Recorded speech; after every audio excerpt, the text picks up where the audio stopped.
Selamat pagi Bapak Ibu Guru dan saudara-saudara yang dikasihi Tuhan Yesus Kristus. Mari sebelum kita mengawali hari-hari kita ini, kita akan merenungkan firman Tuhan yang terambil dari bacaan Matius 5 ayat 38 sampai 48. Dari nasnya ayat 39. Baiklah, kita terlebih dahulu bersatu di dalam doa. Tuhan Allah kami yang bertahta di dalam kerajaan surga yang mulia, terima kasih Tuhan, pagi ini Engkau bangunkan kami pada hari ini, Engkau berikan kepada kami kesehatan yang baik, Engkau berkati kami setiap harinya, Engkau berikan kami juga pengampunan Tuhan. Kami bersyukur untuk itu, dan pagi ini Tuhan waktunya kami untuk merenungkan firman-Mu. Biarlah Tuhan Engkau mau hadir di tempat ini, di tempat kami masing-masing, pribadi lepas pribadi, supaya sungguh roh kami dibimbing oleh Roh Kudus yang mempunyai kuasa yang luar biasa. Bantu kami Tuhan untuk bisa memahami firman-Mu, selidikilah hati kami masing-masing. Kami serahkan renungan hari ini dari awal sampai akhir hanya di dalam nama Tuhan Yesus Kristus. Terima kasih Tuhan, amin.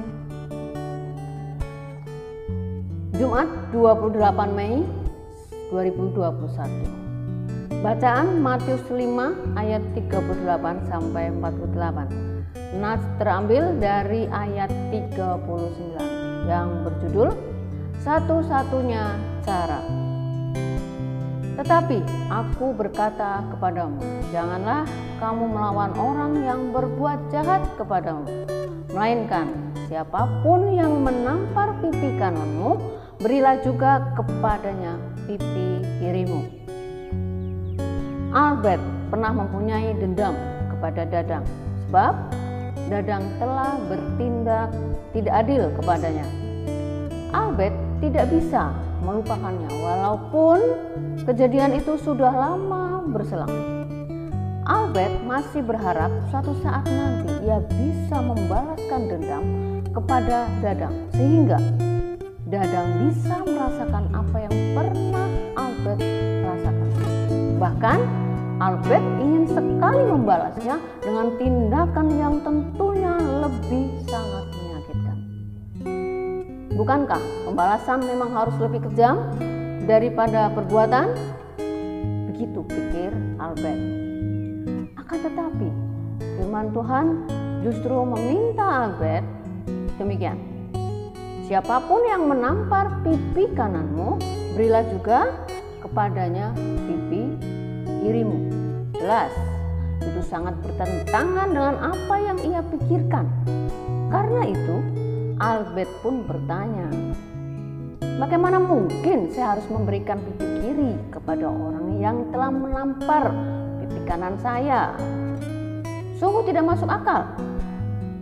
Namun, setelah merenungkan lebih dalam firman Tuhan itu, Albert bisa mengerti maksudnya.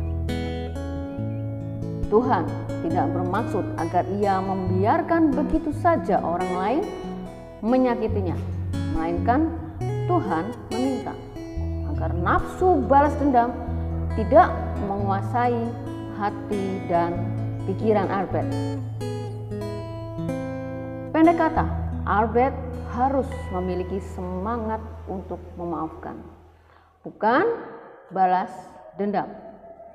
Memang kita sulit melupakan tindakan tidak baik yang dilakukan oleh orang lain kepada kita, tetapi kita bisa memaafkannya. Itulah satu-satunya cara untuk mencapai kedamaian hidup kembali. Jadi dari renungan ini, Tuhan menginginkan satu.